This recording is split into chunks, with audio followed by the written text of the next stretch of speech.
예수의 이름을 소리 높여 찬송하네. 자, 우리는 지난 2시간 누가 두려움을 이기는가에 대해서 함께 나눴습니다. 오늘은 어떻게 두려움을 이기는가?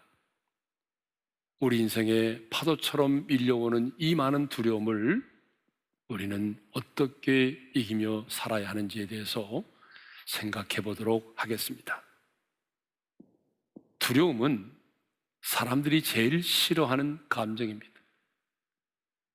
두려움을 좋아하는 사람은 한 사람도 없습니다. 그래서 사람들은 두려움을 이겨내기 위해서 음악을 듣기도 하고, 독서를 하기도 하고, 운동을 하기도 하고, 여러 가지 취미 생활을 하기도 합니다. 저는 개인적으로 이렇게 운동도 하고 취미 생활을 하시는 것을 아주 적극적으로 찬성하고 권면합니다. 그래서 기도를 받으러 오시는 분들에게도 할 수만 있으면 집에 홀로 있지 말고 사람들과 어울려서 운동도 하고 취미 생활을 할 것을 권면합니다. 특히 나이가 들어갈수록 이 운동과 취미 생활은 너무나 중요합니다. 그런데 이렇게 우리가 운동도 하고 취미 생활도 하고 여가 생활을 한다고 해서 우리 안에 있는 그 두려움이 온전히 사라지던가요? 아니, 명상을 하고 마인드 컨트롤을 한다고 해서 우리 안에 있는 이 근본적인 두려움이 해결되던가요?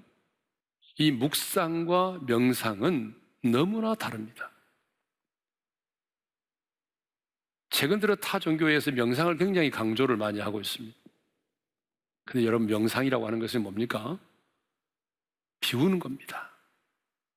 우리 마음속에 있는 여러 가지 욕심들, 그걸 비워내는 게 바로 명상이죠. 그럼 묵상은 뭐예요? 묵상은 채우는 겁니다. 하나님의 말씀과 그 하나님의 사랑을 채우는 것이 바로 묵상입니다. 그런데 채움이 없이 비우기만 하면 굉장히 위험합니다. 여러분, 채움이 없이 비우기만 하게 되면 내 의지가 사라지기 때문에 거기에는 어둠의 영들이 역사할 수 있는 기회를 제공하는 것입니다. 그래서 누가복음 11장에도 보게 되면 어떤 한 사람에게서 귀신이 나갔어요.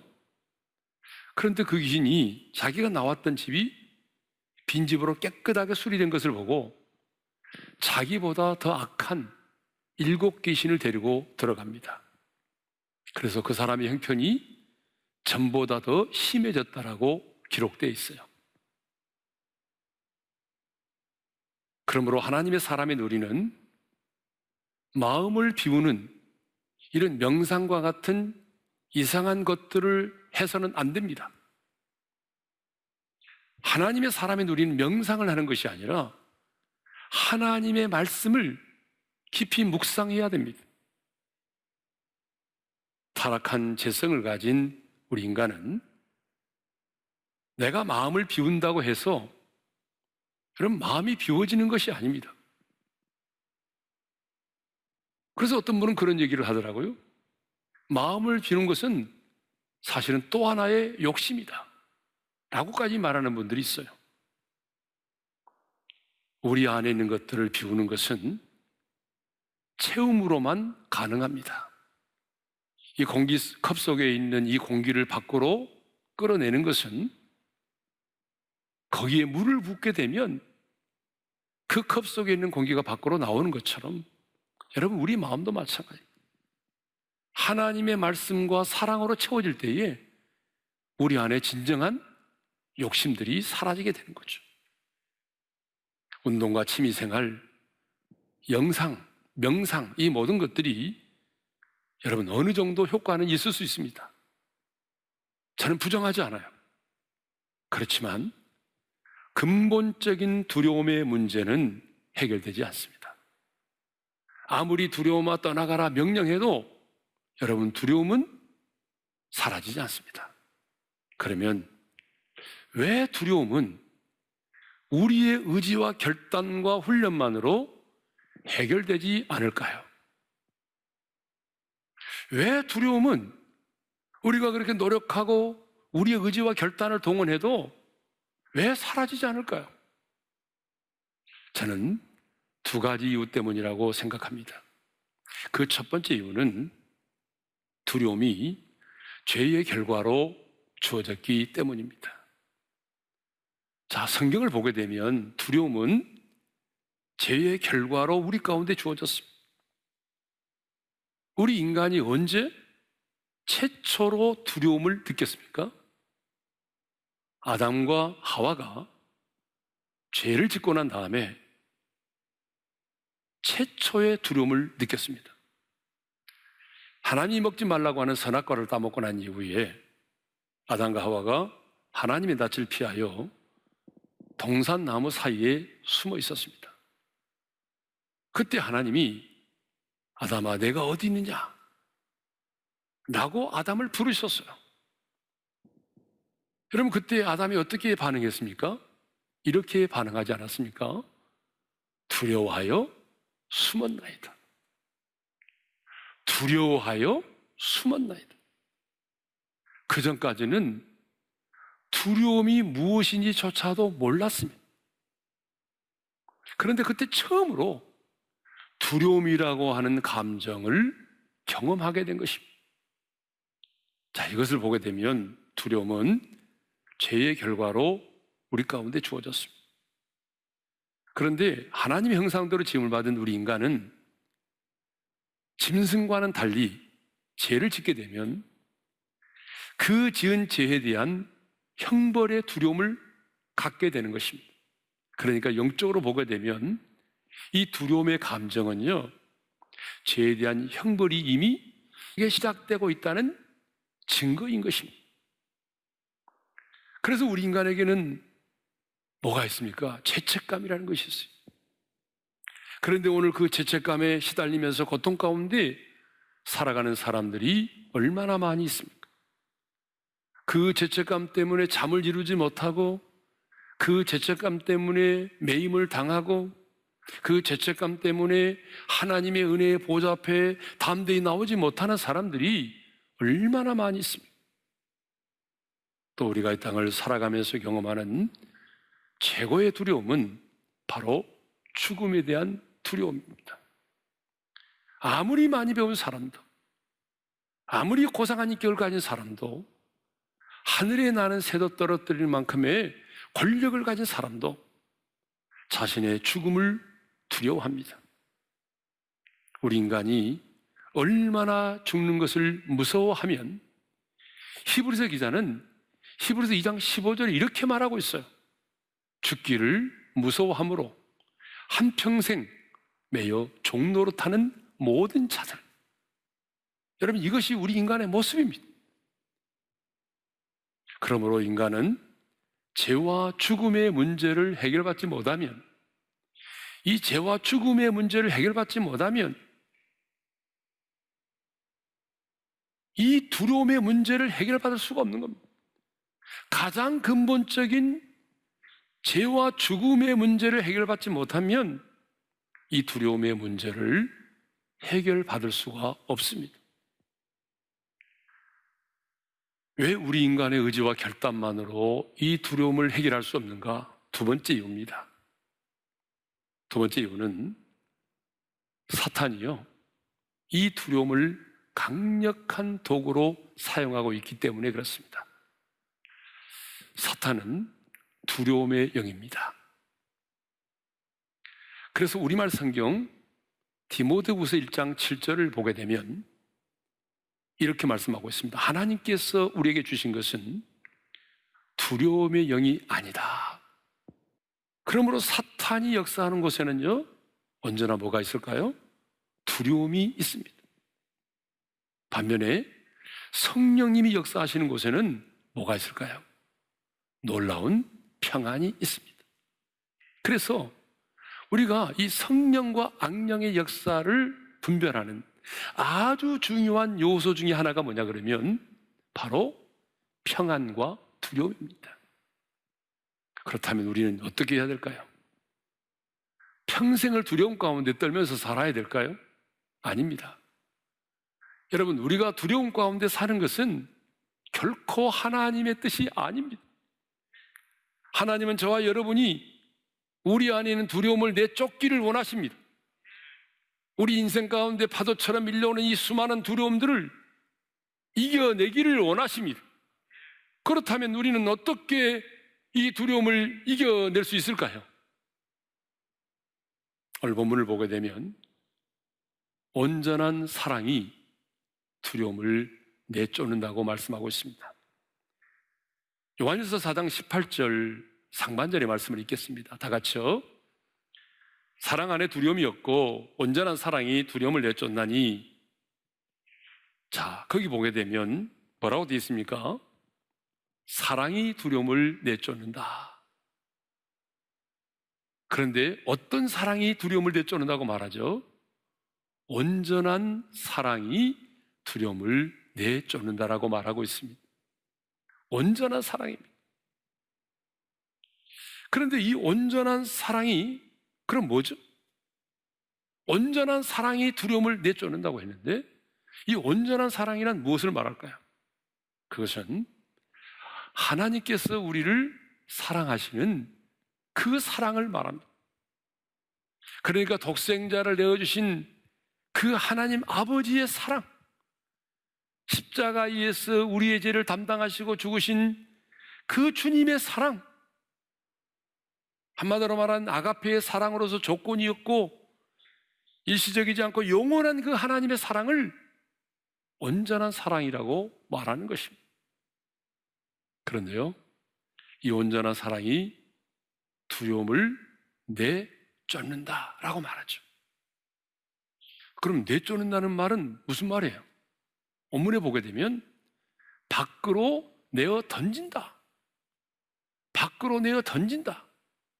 우리 안에 있는, 우리의 마음과 생각 속에 있는 이런 두려움들을 내가 끄집어내서 내 인생의 밖으로 던져버리는 것을 말하는 것입니다. 그러니까 온전한 사랑, 이 하나님의 사랑, 이 십자가의 사랑을 내가 알고 그 사랑이 내게 임하면 이 온전한 사랑이 두려움을 내쫓는다 그 말입니다. 이 온전한 사랑이 두려움을 이긴다 그 말입니다. 왜 온전한 사랑이 두려움을 내쫓을까요? 왜 온전한 사랑이 두려움을 이길까요? 저는 두 가지 이유 때문이라고 생각합니다. 첫째는 사랑 안에 두려움이 없기 때문입니다. 자, 오늘 본문 요한일서 4장 18절 상반절을 다시 읽겠습니다. 시작. 사랑 안에 두려움이 없고 온전한 사랑이 두려움을 내쫓나니 두려움에는 형벌이 있습니다. 한번 따라서 합시다. 사랑 안에 두려움이 없고, 사랑 안에 두려움이 없다는 말은 하나님의 사랑과 두려움이 함께 공존할 수가 없다는 말이에요. 그래서 어떤 분은요, 결국 두려움은 사랑의 결핍에서 온 것이다 그랬어요. 저는 이 말에 동의합니다. 자, 왜 온전한 사랑이 두려움을 내쫓습니까? 두 번째입니다. 그 두 번째는 온전한 사랑이 우리의 인간의 가장 근본적인 두려움, 죄와 죽음의 문제를 해결했기 때문입니다. 방금 말씀드린 것처럼 하나님을 떠난 우리 인간이 가지고 있는 가장 근본적인 두려움이 뭐라고 그랬어요? 죄와 죽음에 관한 두려움이라고 그랬죠. 그런데 죄와 죽음의 문제를 해결한 하나님의 사랑, 죄와 죽음의 문제를 해결한 십자가의 그 사랑, 그 하나님의 사랑을 경험한 자는 두려움을 뛰어넘어서 하나님이 주시는 영적인 담대함을 갖는다는 것입니다. 그래서 성경은 온전한 사랑으로 두려움을 이기라고 말합니다. 다시 한번 18절 상반절을 읽겠습니다. 다 같이요. 사랑 안에 두려움이 없고 온전한 사랑이 두려움을 내쫓나니. 이 말씀은 온전한 사랑, 하나님의 사랑으로 두려움을 이기라는 것입니다. 이사야 43장 4절과 5절에도 보게 되면 이런 말씀이 있어요. 함께 읽겠습니다. 다 같이요. 내가 내 눈에 보배롭고 존귀하며 내가 너를 사랑하였은즉 두려워하지 말라. 내가 너를 사랑하였은즉 두려워하지 말라. 여러분, 누가 내 힘과 내 결심으로 해결될 수 없는 이 두려움을 몰아냅니까? 하나님의 사랑을 경험하고 확신한 자입니다. 하나님의 사랑을 깨닫고 경험하고 그 사랑 가운데 있는 자가 오늘 내 안에 있는 두려움을 이기는 것입니다. 온전한 사랑이 두려움을 내어 쫓습니다.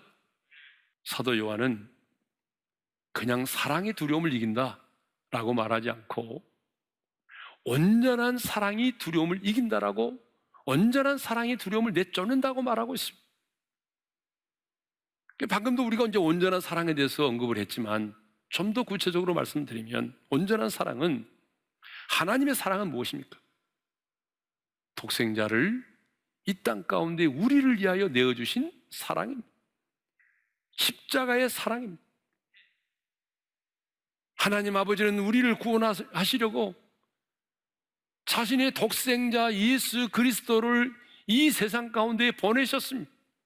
그리고 예수님은 우리의 모든 죄를 담당하시고 십자가에서 달려 죽으셨습니다. 저와 여러분을 사랑하셨기 때문에 온갖 수치와 조롱과 멸시와 모욕을 받으셨습니다. 발가벗김을 당하셨습니다. 채찍에 맞으셨습니다. 십자가에 못 박힘을 당하셨고 목마름의 고통 속에 피를 흘리며 죽으셨습니다. 이것이 바로 온전한 사랑, 하나님의 사랑. 그러므로 여러분, 이 사랑을 아는 자는 결코 두려워하지 않습니다. 두려움을 내어쫓고 두려움을 이깁니다. 그런데 문제는 뭐냐? 너무나 많은 하나님의 사람들이 교회는 다닌 지는 오래되는데, 수십 년 동안 다녔는데 이 하나님의 사랑을 잘 모른다는 것입니다. 아니, 머리와 지식적으로는 알고 있는데 이 하나님의 사랑을 느끼고 경험한 적이 별로 없다는 것입니다. 누군가 저에게 하나님의 사랑을 설명해 보라고 하면 저 역시 어떤 대답도 하지 못하고 울어버릴 것 같습니다. 저는 목사이지만 아직도 하나님의 사랑이 이해가 되지 않습니다. 그래서 가끔 기도 중에 물어봅니다. 하나님, 왜 날 사랑하세요? 이 세상에 더 인격적으로 잘 다듬어져 있고 성품도 좋고 훌륭한 사람도 많은데 왜 성질도 급하고 인간적으로 다듬어지지 못한 저를 사랑하세요? 어떻게 나 같은 죄인을 구원하시려고 내 대신 십자가에 달려 죽으실 수 있어요? 왜 아무런 조건 없이 절대적으로 그리고 영원히 저를 사랑하세요? 어떻게 주님 자신보다 저를 더 사랑하세요? 그럴 때 주님은 언제나 저의 마음에 이렇게 말씀하십니다. 내가 너를 사랑하니까. 내가 너를 사랑하니까. 여러분, 사랑하니까 사랑하신다는 것입니다. 여러분, 이런 기가 막힌 사랑이 어디 있습니까? 이렇게 이해할 수 없고 설명될 수 없는 사랑이 어디 있습니까? 그런데 이런 기가 막힌 사랑을 경험한 사람이 주님을 배신할 수 있겠습니까? 자신의 목숨을 내어주신 그 하나님의 사랑을 경험한 자가 하나님보다 사람을 더 두려워하고 그리고 죽음을 두려워하겠습니까? 그러므로 이 기가 막힌 하나님의 온전한 사랑을 알고 그 사랑을 확신한 자가 두려움을 내쫓습니다. 그렇습니다. 사랑하는 사람에게는 두려움이 없습니다. 사랑을 받는 사람에게도 두려움이 없습니다. 왜냐하면 사랑은 죽음보다 강하기 때문이죠. 이 세상에 사랑보다 더 강한 것은 없습니다. 이 세상에 사랑보다 더 위대한 능력은 없습니다. 그래서 사도 바울은 로마서 8장 35절에서 이렇게 말합니다. 누가 우리를 그리스도의 사랑에서 끊으리요? 환난이나 공고나 박해나 기근이나 적신이나 위험이나 칼이냐? 그리고 이어서 로마서 8장 38절 39절에서는 그 어떤 것도 그리스도 예수 안에 있는 하나님의 사랑에서 우리를 끊을 수 없다라고 확신 있게 선포합니다. 우리 함께 읽겠습니다. 다 같이요. 내가 확신하노니 사망이나 생명이나 천사들이나 권세자들이나 현재일이나 장래일이나 능력이나 높음이나 깊음이나 다른 어떤 피조물이라도 우리를 우리 주 그리스도 예수 안에 있는 하나님의 사랑에서 끊을 수 없으리라. 여러분, 이것이 사도 바울의 확신이었습니다. 여러분, 이 사랑에 확신이 있었기 때문에, 그 어떤 것도 나를 끊을 수 없다는 확신이 있었기 때문에 그는 누구도 두려워하지 않았습니다. 사랑하는 성도 여러분, 사랑하면 두렵지 않습니다. 정말 하나님을 사랑하면 두려움이 사라집니다. 정말 하나님의 사랑을 체험하면 감옥도 죽음도 두렵지 않습니다. 왜 우리는 여자는 약하지만 어머니는 강하다고 말합니까? 자식에 대한 사랑 때문이죠. 자식을 사랑하기 때문에 어머니는 어떤 것도 두려워하지 않습니다. 당신 안에 두려움이 있습니까? 하나님을 사랑하십시오. 사랑할 수 없는 사랑까지라도 사랑하십시오. 용서하지 못하는 사람들의 특징은 두려움 가운데 있다는 것입니다. 주변을 둘러보십시오. 여러분, 누가 더 많은 두려움 가운데 살아가던가요? 용서하지 못하는 사람들입니다. 그러므로 우리는 내 마음의 부담으로 다가오는 사람도 사랑하며 용서해야 합니다. 사랑은 능력입니다. 두려움을 쫓아낼 유일한 무기는 바로 사랑입니다. 그러므로 사탄이 우리 안에 두려움의 영으로서 역사할 때에 하나님의 그 온전한 사랑으로 물리칠 수 있기를 바랍니다. 나를 향한 온전한 하나님의 사랑을 깊이 묵상하십시오. 그리고 나를 향한 그 하나님의 십자가의 그 사랑, 온전한 하나님의 사랑을 선포하십시오. 주님이 십자가에서 나를 이처럼 사랑하셨다고, 그 사랑에서 끊을 수 있는 것은 아무것도 없다라고 여러분 당당히 선포하십시오. 그리고 그 온전한 하나님의 사랑을 입으로 표현하십시오. 우리가 하나님께 드리는 사랑의 최고의 표현이 뭔지 아십니까? 그게 바로 예배입니다. 그러므로 여러분, 정말 하나님을 사랑한다면 여러분의 마음과 뜻과 목숨을 다하여, 정성을 다하여 하나님을 뜨겁게 예배하십시오. 왜 우리가 이렇게 어려운 시기에도 인색함이 아닌 차원하는 마음으로 온전한 11조를 드립니까? 그 이유는 딱 한 가지입니다. 하나님을 사랑하기 때문이죠. 하나님을 사랑하기 때문이죠. 사실 우리는 두려움과 싸울 필요가 없습니다. 두려움과 싸울 필요가 없어요. 왜냐하면 온전한 사랑이 두려움을 내쫓기 때문입니다. 사랑하는 성도 여러분, 사랑이 두려움을 몰아냅니다. 온전한 사랑, 우리가 온전한 사랑으로 사랑할 때에 두려움이 떠나갑니다. 아직도 여러분 안에 두려움이 있다면 사랑하지 않고 있다는 증거입니다.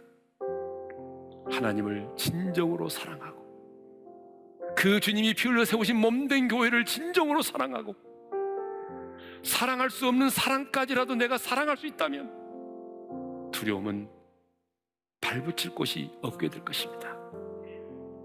온전한 사랑이 두려움을 이깁니다.